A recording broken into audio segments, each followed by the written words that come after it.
You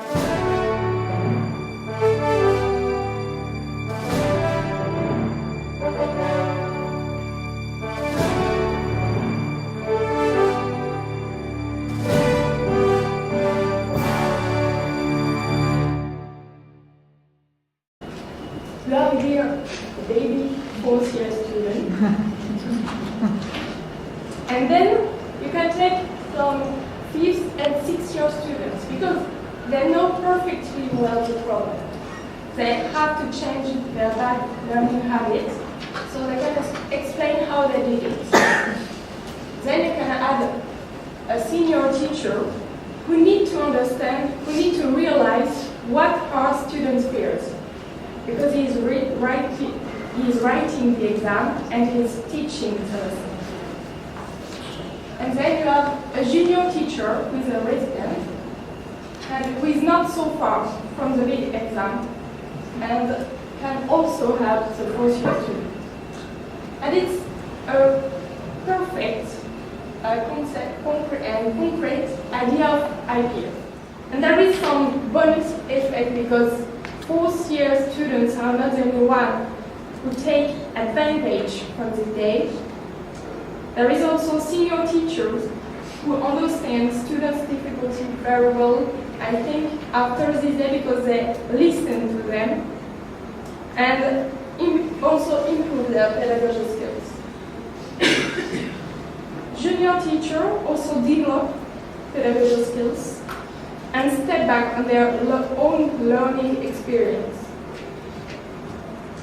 And the 5th and 6th-year students develop motivation to help other students, to help baby students, and ask themselves about learning habits. So this Medicine and Humanities International program, it's not only about the 30 happy few students who will get to participate in. We aim to bring stuff that will be helpful to every student in those 4 universities.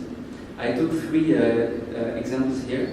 So now in Lyon, there's an opportunity for 2 or 3 students every year to go to Shanghai and to do an internship in traditional Chinese medicine. It's open this year because the teachers met, and now it's a possibility that anyone can experience.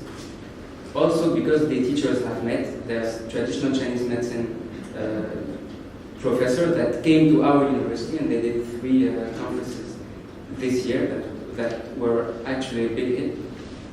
And there's also, like I said in the beginning, we aim to develop research on humanities. So 3 students, so it was me, 1 Kenyan girl, and 1 Chinese girl.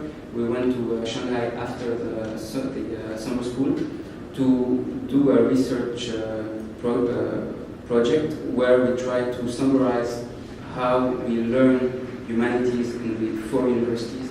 We try to bring new ideas in each university. About collaboration, it is also a complex competency as it involves teamwork. As a football team of 11, here it was in the context of football competition in France 2016. And the members of this team could be healthcare professionals, but not only, also family, patients, students, teachers, and even school. They also say here that one always learns and should share its own competences. They also say that well-being and low stress seem to ease collaboration when human relationships imply unexpected. Collaboration, for them, it was linked to communication through dialogue. They said the word dialogue too. Yes, and it required time, empathy, and goodwill. But this year, what we did was 16 students that had been in a placement in this ward, this is the physical and rehabilitation medicine ward, created clinical cases from what they saw on the ward. So selected each one a patient and created a case from that, which was then proofread by a teacher of the ward. And then the idea was to train orally, to present that to all the rest of the students, because we're around 350 students in each promotion. So 16 students were then trained to do that, and then presented to a class of 25, around 30 people. And the idea was to present the clinical case, make them participate as much as possible, and then have the teacher be there when there was explanation needed and expertise, which we couldn't bring as we were, as the people facing us in 50. So what we did was, after that experiment, this year we did a survey and had around 100 responses, so about 1/3 of the people.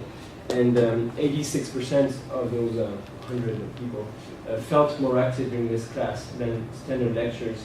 One of the main arguments was saying, oh, I know this is someone from my, like the proximity that they had with those people,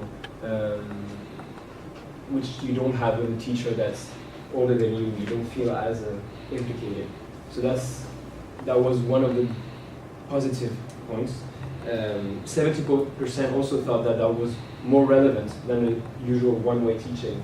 So we thought that was a very interesting fact. And also we realized that thanks to this approach, there were better results in this specialty physical and rehabilitation medicine, as there was around 96% of success this year, so in June. And I looked at the results before, and it was around 80-85% of success. So we think that this method is really interesting because it brings like a collaboration student-teacher, the student's way of explaining, which is usually easier to understand for other students, but also the teacher's expertise, which is always necessary as we don't have the same experience. After a year of this structure existing, I think we had about 20 students who contacted us, and we felt that the students who contacted us were already in a very bad situation when they actually decided to contact us. And so we thought maybe we should try and more generally promote well-being and not only be focusing on helping those who are already in a bad situation. To do that, we tried to set up several projects, and one of them was a week for well-being. Seeing that, our aim is to pursue this week, to renew it. I think we're going to keep the aim to do it once a year for the moment. If things flow more easily and we have more people helping out, we could try and do it once a semester, but for the moment, we're going to keep things realistic. We're also thinking about ways to make activities happen more regularly on campus, with maybe smaller numbers, not so much of a whole emulation. And we're also thinking about how to, on our campus there's med students, but there's also other health profession students, and so thinking about how we could make this a multidisciplinary activity in a week, so that we can get everyone's insight and everyone's help to do this week. So I think that's about all I have to say to present the project. If you have questions, I'm happy to answer them. I think it's one of the ways we've found to try and do something about all these numbers. And I think I had the sense that these numbers have come out last year in France. There was quite a big national inquiry with rather alarming numbers, so I think everyone kind of realized what was happening, and now I feel students are kind of fed up of everyone saying, well, students in med school are doing not well and aren't feeling well, and we need to do something about it. And students want to try and see positive things we could put in place to try and move on and not just remain stressed out students.